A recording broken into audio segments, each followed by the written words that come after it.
আল্লাহ রাব্বুল আলামিন বলেন ওয়াজিআ ইয়াউমাইযিন বিজাহান্নাম, সেই দিন জাহান্নামকে মানুষদের সামনে আনা হবে। সেই দিন মানুষেরা জাহান্নামের আগুন দেখবে আর বুঝতে পারবে হায় জাহান্নামে যদি চলে যায় কি উপায়টা হবে। সেই দিন মানুষের বুঝেইবার কি লাভ হবে? কোনো লাভ হবে নাকি? সেই দিন তো কোনো উপায় থাকবে না। মানুষেরা বলবে ইয়াকুলু ইয়া লাইতানি কদ্দামতু লি হায়াতি। আল্লাহু আকবার। মানুষেরা বলবে ইয়াকুলু ইয়া লাইতানি কদ্দামতু লি হায়াতি, হায় আল্লাহ হায়াতের জিন্দেগিটা কি করলাম, আফসোসের জীবন হয়ে গিয়েছে আজকে। হায়াতের জিন্দেগিটা সৎ পথে পরিচালিত করতে পারি নাই, এই জন্য আজকে আমাদের জাহান্নামের আগুনে জ্বলতে হবে। ঠিক কিনা বলে আমার ভাইয়েরা, আমার বন্ধুগণ? সেই জন্য সামান্য দুনিয়ার জীবনে এসে অহংকার দেখানো যাবে না, টাকা পয়সার বরত্ব দেখানো যাবে না, অহংকারী হওয়া যাবে না। আমার ভাইয়েরা, এই পৃথিবীতে যত বড় মানুষ হোক, এই বাংলাদেশের মধ্যে সবচাইতে দামি মানুষ যদি হয়ে যায় ডক্টর ইউনূসও মরবে কি মরবে না? শেখ হাসিনা মরবে কি মরবে না? বিএনপি চেয়ারপারসন বেগম খালেদা জিয়া কিন্তু ইন্তেকাল করেছে। সেই জন্য আমার ভাইয়েরা, পৃথিবীর যত বড় মানুষ হোক না কেন সবাইকেই কিন্তু চলে যেতে হবে। ঠিক কিনা বলেন? সেই জন্য আমার ভাইয়েরা, বাহাদুরি করা যাবে না, মৃত্যুর কথা স্মরণে রাখার প্রয়োজন আছে না নাই? দেখেন না আমার ভাইয়েরা, এই পৃথিবীতে যখন সন্তান ভূমিষ্ঠ হয় কত সুন্দর টসটসার চেহারা, কত সুন্দর চেহারা দেখা যায় আমার ভাইয়েরা। সেই চেহারার উপরে একদিন কালো মিসমিসে দাড়ি গজিয়ে যায়, সেই দাড়িটাও দেখতে দেখতে একদিন পেকে যায়, চামড়াটা ঝুলে যায়, কখন যেন মালাকুল মাউত চলে আসে, আমাদের হুঁশও থাকে না। ঠিক কিনা বলেন?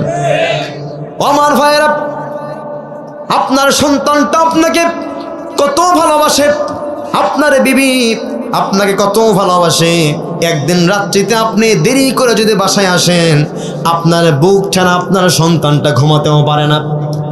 যেই বিবিকে আপনি এত মহাব্বত করেন, আপনার প্রাণের বিবি, একদিন আপনি বাসায় রাত 12টার দিকে 1টার দিকে গেলে 12টা 1টা পর্যন্ত আপনার স্ত্রীটাও না খেয়ে থাকে, আপনার জন্য ওয়েট করে। আপনি যদি এখন মারা যান, আপনার নাম হল আসর আলী, কেউ বলবে না আসর আলী, সবাই বলবে লাশ। কথা বলেন না কেন? সেই জন্য ভাইয়ারা, দেখবেন যেই মেয়েটা আপনাকে এত ভালোবাসলো, আপনি মারা যাওয়ার পরে কেউ বলবে না আমার বাবাকে এখানেই রেখে দাও, বলবে তাড়াতাড়ি বাবাকে ঘর থেকে বের করো। যেই স্ত্রীটা আপনাকে এত ভালোবাসতো, আপনার প্রাণের বিবি এত মহাব্বত করতো, আপনি না খেলে আপনার স্ত্রীটাও না খেয়ে থাকতো, সেই বিবিটাও বলবে আমার স্বামী আর স্বামী নাই, লাশ হয়ে গেছে, লাশকে তাড়াতাড়ি দাফন কাফনের ব্যবস্থা করো। সেই জন্য পৃথিবীর কেউ থাকবে না, সবাইকে একদিন চলে যেতে। একদিন তোমারি নাম মসজিদে হবে লান, তৈরি থেকো তৈরি রেখো কবরের মান সামান। একদিন তোমারি নাম মসজিদে হবে লান। ঠিক কিনা বলেন? সেই জন্য আমার ভাইরা, কেউ পৃথিবীতে থাকবে না। সেই জন্য দুনিয়ার জীবনকে কাজে লাগানোর দরকার আছে না নাই? আর অস্তেকন আছে না নাই? আমার ভাইরা, তারপরে আসুন, জাহান্নামীরা 3 নাম্বার আফসোস করবে। আমলনামা হাতে পাওয়ার পরে জাহান্নামীরা 3 নাম্বার আফসোস শুরু করবে। আল্লাহু আকবার। যেই সমস্ত মানুষেরা এই পৃথিবীতে ভালো কাজ করার পরে যারা মৃত্যুবরণ করবে, সেই সমস্ত মানুষদেরকে আমলনামা দেওয়া হবে ডান হাতে। জোরে বলেন কোন হাতে? ডান হাতে আমলনামা দেওয়া পড়ে বান্দাকে আল্লাহ রাব্বুল আলামিন ফেরেশতাদের মাধ্যমে শোডাউন দিয়া চমৎকার ভাবে শোডাউন দিয়া আহলান সাহলান বলতে বলতে জান্নাতের গেট দিয়ে ঢুকানো হবে। আল্লাহু আকবার। আর যেই সমস্ত মানুষেরা বাম হাতে আমলনামা পেয়ে যাবে, শুধুমাত্র তো বাম হাতেই আমলনামা দেওয়া হবে না, এই বাম হাতটা ফেরেশতাদের মাধ্যমে ফেরেশতারা এই পেটের ভিতর দিয়ে ঢুকায়া দিবে, পিছন দিয়ে টান দিয়ে বের করবে। কি অবস্থা হবে ভাইরা? কোনো উপায় তো থাকবে না। বাম হাতটা পেটের ভিতর ঢুকায়া দিবে, পিছন দিয়ে টান দিয়ে বের করবে। আল্লাহ রাব্বুল আলামিনের ফেরেশতারা বাম হাতে তখন আমলনামা দিবে, আল্লাহ রাব্বুল আলামিন পড়বেন ইকরা কিতাবাকা ওয়া কাফা বিনাফসিকাল ইয়াউমা আলাইকা হাসিবা। সেই দিন বান্দাকে বলে বান্দা পড়ো পড়ো, তোমার আমলনামাটা পড়ো। সেই দিন তো বান্দা পড়তে পারবে না, আমলনামা হলো পিছনে আর বান্দার চোখ হলো সামনে, ঠিক কিনা বলেন? আল্লাহ রাব্বুল আলামিন বলবে ও ফেরেশতারা বান্দার আমলনামা পড়ার সুব্যবস্থা করে দাও। আল্লাহ রাব্বুল আলামিনের নির্দেশে ফেরেশতারা বান্দার ঘাড় ধরে এমন একটা মটকানি দিবে, বান্দার ঘাড় ভেঙে পিছন দিকে চলে যাবে, বান্দা আমলনামা দেখতে পাবে। দেখার পরে বলবে আল্লাহ এই পৃথিবীর মানুষের তো অভ্যাস হলো একটা, কোনো কিছু মনে থাকে না, ঠিক কিনা বলেন? আমাদের আদি পিতা আদম নবী জান্নাতে যখন তাকে রাখা হলো, মা হাওয়া আলাইহিস সালামকেও তাকেও জান্নাতে রাখা হলো। দুইজন জান্নাতে থাকলো, জান্নাতে ঘুরে বেড়ালো। শয়তান হঠাৎ এসে বলল ও আদম নবী তোমাকে তো জান্নাতে বেশি দিন রাখা হবে না, দ্রুতই জান্নাত থেকে বের করে দেওয়া হবে। ওয়ালা তাকরাবা হাযিহিশ শাজারা, আল্লাহ বললেন ওই গাছের ধারে কাছেও যেও না, ঠিক কিনা বলেন? লা তাকরাবা হাযিহিশ শাজারা ফাতাকুনা মিনাজ জালিমিন, ওই গাছের ধারে কাছে যদি চলে যাও, গাছের ফল যদি খেয়ে ফেলো, তোমরা জালিমদের অন্তর্ভুক্ত হয়ে যাবে। আল্লাহ রাব্বুল আলামিন নির্দেশ দিল ফল না খাওয়ার জন্য। শয়তান বলল ও আদম ও হাওয়া তোমাদেরকে জান্নাতে বেশি দিন রাখা হবে না, সেই জন্য আল্লাহ তোমাদেরকে ওই গাছের ফল খেতে নিষেধ করেছে। একবার যদি ওই গাছের ফল খেতে পারো, ও আদম হাওয়া তোমাদেরকেই বলছি জীবনে আল্লাহ তোমাদেরকে আর জান্নাত থেকে বের করবে না। এত বড় পাম শয়তান দিল, দেওয়ার পরে তাদের ধৈর্যে কোলালো না। আমাদের আদি পিতা আদম নবী ধৈর্য না কোলানোর জন্য তাড়াতাড়ি গিয়ে ফল খেলো, ঠিক কিনা বলেন? তাহলে মানুষের ধৈর্য কম না বেশি? কোনো কিছু কি মনে থাকে? হঠাৎ করে অধৈর্য হয়ে যায়। আমার ভাইয়েরা, যেই সমস্ত মানুষেরা দেখবেন পৃথিবীতে দেখবেন অনেক মানুষ একটা খারাপ কাজ করার পর যদি বলা হয় ভাই এই কাজটা কেন করলেন, বলে জীবনেও না করি নাই, আমার দ্বারা হতেই পারে না। চুরিও করে, করার পরে বলে জীবনেও চুরি করি নাই, আমার দ্বারা চুরি হওয়া সম্ভবই না। ওই সমস্ত মানুষেরা আল্লাহকে বলবে আল্লাহ কি আমলনামা দিয়েছো, অন্যজনের আমলনামা ভুলে আমাকে দিয়েছে, আমলনামা তো আমার নয়। আল্লাহ রাব্বুল আলামিন বিশাল বড় প্রজেক্টরের মাধ্যমে ভিডিও আকারে বান্দার আমলনামাগুলো দেখাইয়া দিবে। বিশাল বড় পর্দার মাধ্যমে, পর্দাটা বিশাল বড় সেট করে আল্লাহ রাব্বুল আলামিন বলে বান্দা তাকাও, পর্দার দিকে তাকাও, স্ক্রিনের দিকে তাকাও, বান্দা দেখো তোমার আমলনামা কি খারাপ কাজ করেছো, সব কিছু আমলনামার ভিতরে সব কিছু দেখা যাচ্ছে দৃশ্যমান। বান্দা দেখবে, দেখার পরে আল্লাহকে বলবে আল্লাহ কি আমলনামা দেখাইলা, এই আমলনামাও তো আমার নয়। কারণ পৃথিবীতে তো ফেসবুক ছিল, এআই ছিল, এআই এর মাধ্যমে বিভিন্ন সময় সফটওয়্যারের মাধ্যমে ফেক ভিডিও বানানো যেত, যাই কিনা? কয়েকদিন পূর্বেই দেখতে পেলাম একজন গর্ভবতী মা, ডক্টর সিজার করেছে, পেটটা ফেরে সন্তান বের করে রেখেছে, সন্তানটা না শুয়ে হঠাৎ করে বসে বলতেছে ও ডাক্তারেরা কেন পেট থেকে বের করলি, দুনিয়ার মানুষরা তো ভালো নয়, যেখান থেকে বের করছস ওখানেই ঢুকায়া দিয়াই। বোঝেন নাই কথা? এটা কি আসল ভিডিও নাকি ফেক ভিডিও? বর্তমান তো নির্বাচনী সময়, আসল ভিডিওর চাইতে ফেক ভিডিও ফেসবুকে বেশি দেখা যায়। শুধু ফেক নিউজ বানায়া প্রচার করে দেয়, যে দল করে তার বিপক্ষে যে ভিডিও বানানো সেটাই বানায় প্রচার করে, ঠিক কিনা বলেন? আবার আমার ভাইয়ার এই যুবকেরা এর মাধ্যমে দেখলাম ফেরাউনকে ছবি তুলে ফেরাউনকে দিয়া পর্যন্ত কথা বলাইছে, বলাই নাই? ফেরাউন বলতেছে ও দুনিয়ার মানুষেরা আমি তো কত বড় জালেম ছিলাম, আমার চাইতে তোরা আরো বড় জালেম। বোঝেন নাই কথা? বলেন তো এটা আসল নাকি নকল? ফেরাউন মারা গেছে অনেক বছর আগে, রাখা হয়েছে মিশর জাদুঘরে, এখন ছবি তুলে সে এআই দিয়ে, এআই এর মাধ্যমে ফেরাউন বলতেছে কথা, আবার হাসিও দেয় মাঝে মাঝে। কথা বলে না কেন? আমার ভাইয়েরা, সেই দিন বান্দাগুলো আল্লাহকে বলবে আল্লাহ কি ভিডিও ভিডিও দেখাইলাম, এই ভিডিও তো আমার নয়, এর মাধ্যমে ভিডিও বানানো নকল ভিডিও দেখাইছো। আল্লাহ রাব্বুল আলামিন সেই দিন লিল্লাহিল ওয়াহিদুল কহার রূপ ধারণ করে বান্দার মুখের জবানটা বন্ধ করে দিবে, হাতের জবান খুলে দিবে, পায়ের জবানগুলো খুলে দিবে, চোখের জবান খুলে দিবে, প্রত্যেকটা অঙ্গ প্রত্যঙ্গের জবানগুলো খুলে দিবে। সেই দিন হাত দ্বারা কয়জনকে আঘাত করেছো, হাত সেই দিন আল্লাহকে বলে দিবে। হাত দ্বারা সিগনেচারের মাধ্যমে কয় টাকা বিদেশের জমিনে পাচার করেছো, হাত সেই দিন সাক্ষী দিয়ে দিবে। কথা বলেন না কেন? আমার ভাইরা, বিগত সময়ে যিনি সরকার ছিলেন, সংসদ ভবনের ভিতরে দাঁড়ায়া তিনি বক্তব্য দিয়েছিলেন আমার সংসদ ভবনে, সব চাইতে দুর্নীতি মুক্ত, চাঁদাবাজ মুক্ত, জীবনে 1 টাকা দুর্নীতি করে নাই, নিরেট নির্ভেজাল মাসুম যদি কোনো কেউ থাকে তার নাম হলো সালমান এফ রহমান। সুবহানাল্লাহ কবে পোলাপান বোঝেও না রে, বোঝেন নাই? 10 টাকা ক্লিন সেভ করেছিল, মনে নাই আপনাদের? সে কি জীবনে 1 টাকা দুর্নীতি হয় নাই তার দ্বারা? হয় নাই? আমার ভাইয়েরা, তাহলে একবার বোঝেন, এমন একজন ব্যক্তিকে বলল নিরেট নির্ভেজাল সলিড মানুষ। আমার ভাইয়েরা, যখন 5ই আগস্টে সবাই পালালো, বাংলাদেশের সেনাবাহিনী যখন দরবেশ মাসুম বাচ্চাকে যখন ধরলো, ধরার পরে আমল নামা যখন চেক দেওয়া হলো, দেখা গেল এই বাংলাদেশ জন্মের পর থেকে এতদিন পর্যন্ত এত টাকা চুরি তো দূরের কথা, কেউ কখনো চুরি করার সাহস পর্যন্ত পায় নাই।